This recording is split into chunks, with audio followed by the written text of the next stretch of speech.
guys, you're right in time for summertime. Today we have here. Uncle Ralph McDaniels. All right, Uncle Ralph, how does it feel to be celebrating 50 years of hip hop? I'm so excited because when we first started, we didn't think we would get to 50 years. So to be celebrating tonight in one of the biggest arenas in the world, the most popular arenas, Yankee Stadium, is awesome. Yes. Has hip hop helped you in any way, and has it inspired you in any way? Yeah, hip hop has allowed me to travel all over the world. I've been every country I can imagine. I never thought that I would go to because of the music, and yeah, it's awesome. Yeah. All right, so I live in Ghana, West Africa. Yes. You should definitely go to Ghana. Yes. In that case, I heard y'all got some good music over there. yes, we And do. some good food. Yes, we do. We definitely do. You should definitely come to Ghana. Yes. So my 2 words for you is Akwaba, which means welcome, Yes, thank you. and then Ado, which means love. Love. Okay, thank you. Thank you. I Welcome. appreciate that. And by any chance, do you know what day you were born on? I was born on the 27th of February, which is, the day? Yeah. Oh, I don't remember. But this 27th of February. I'm a Pisces. All right. What's your sign? So I don't know yet. A Taurus? You're a Taurus? All right, there you go. So for me, on the day of the week for females, since I'm born on a Sunday, I would be Issy. So Oh, okay. let's say, for instance, you were born on a Thursday. Your Yes. name will be Yao. Ah, okay. So if I talk to you again, I'll find I want to out. give you a task. Yes, Find yes. out the day that you were born Yes. so that I can give you your name. All right, awesome. Deal? Yes, All right. yes, awesome. Can't wait to talk to you about that. Okay, thank you so much. Thank you. Catch you next time on Summertime. Bye. You got a little while, you just got started. You gotta get a little time in. But anytime, Thank you. I'll tell you whatever you need to know. All right, guys, still here at Fat Joe's concert, and tonight I want to bring you one of the most famous people, especially in my book, Mr. Ralph McDaniels. How are you today? Thank you, I'm doing good. Glad to see you again. I'm glad to see you again. I'm glad you remember me too. Yeah. We were at Yankee Stadium, 50th anniversary of hip hop. Yes. Yes. Now let me ask you, how does it feel celebrating the 20th anniversary of Lean Back? Oh, well, I've been with Joe from day one. You know, Joe started, coming to my station, and he was like, yo, I want to get on. And I was like, come out, let's go to parties. So we went throughout the 5 boroughs, to Connecticut, to New Jersey. He didn't even have a record out. And I would just put him on stage, he would do freestyles.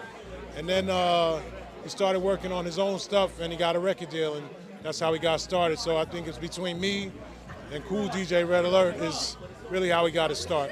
Yeah. That's beautiful. One fact, I also interviewed Mr. Cool DJ Red Alert.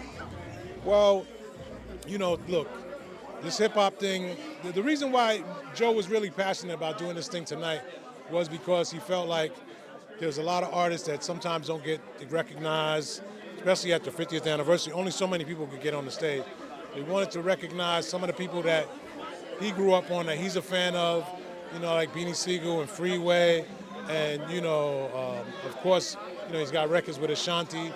There's just so many artists that he loves, and a lot of them came out today. Yes. Yes. And one thing I want to say is that I appreciate you being able to document our whole history when it comes to hip hop and being there for our artists before they became popular. And that you're the reason why my parents and other people got to watch them and get to learn more about them. You're the reason why they've been able to tell me about the amazing artists. And I want to say thank you so much. Oh, you're welcome. Thank you, and continue to do what you do, because this reminds me of me back in the days. You. Oh, wow. You doing your so thing. Much. So I appreciate you. Thank you. I'm trying my hardest, especially. Thank you so much. Now, what advice would you give to someone that's doing their own show or their own documentary? The first thing you got to remember is that it's not only about you, it's about the people watching. You have to keep them entertained. So don't get too hyped and think it's all about you. Just remember that people are watching us right now. They want to be entertained. They want to see who's going to come on next. And I think you've been doing a great job. It's just leading them up and getting every little corner of whoever's here. I saw you got Remy, Joe's here, got some other special guests. So you're doing your job. You're doing what you're supposed to do. Thank you so much. When are you going to come to Ghana? Hey, look, I hope soon. I went to Ghana. That was in the late 90s. Wow. And in Nigeria. And it was, really wasn't a lot going on there, but they knew who I was because they saw my name on the back of our records. And they were like, you Ralph McDaniels, I saw your name on, and they would bring me the record. That's you, right? I'm like, yeah. So yeah, but a lot of love, a lot of hip hop love in Ghana. Yeah. Ghana has changed a lot too, and it has some of its own hip hop artists. Yeah. Do you know any of them? Well, I only know more like the Afrobeat, but I was watching this documentary about Afrobeat, and they were saying how Nas really, Direct and Hate Me Now, really, kind of gave them some inspiration on how to make records right now. And I was like, really? I told Nas that. He's like, really? He didn't know that because me and Nas are friends. And I was like, Nas, did you know that? And he was like, no, I didn't know that. So hip-hop has influenced so many things around the world, and we're glad because it's something that came from the 5 boroughs of New York and that spread all over the place. Look, Paris 2024, we're going to have the B-boys and the B-girls dancing in the Olympics for the first time, which is amazing, Yeah. That's beautiful. And for Ghana, we've been able to take so much from your stuff. Like, you may not know it, but people from Ghana will watch, you're watching Video Music Box, and then they will find inspiration. So now we got rap artists like Soccer there, and y'all talk, and some of the inspirations come from people that was put on Video Music Box. So I gotta say thank you for that again. You gotta come to Ghana, and when you come to Ghana, I want you to keep in the 2 words I'm about to teach you right now. Medasi, which means thank you. Okay. Medasi. And Akwaba, which means welcome. Akwaba, which means welcome. Those are 2 important words. Yes, you got it both correct. Thank you so much. Thank you. Until next time on Summertime.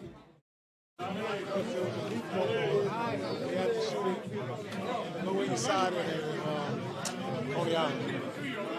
So I was like, nah, you sure? We shot one scene in his apartment, and then that was it. He was like, you can't shoot outside. Did you know he was going to be iconic then? Yeah, as soon as I heard the album, I knew that it was going to be a classic. And then the producers that did it, like Pete Rock, Q-Tip, Premier, they were just all great producers. Professor, right, Large Professor.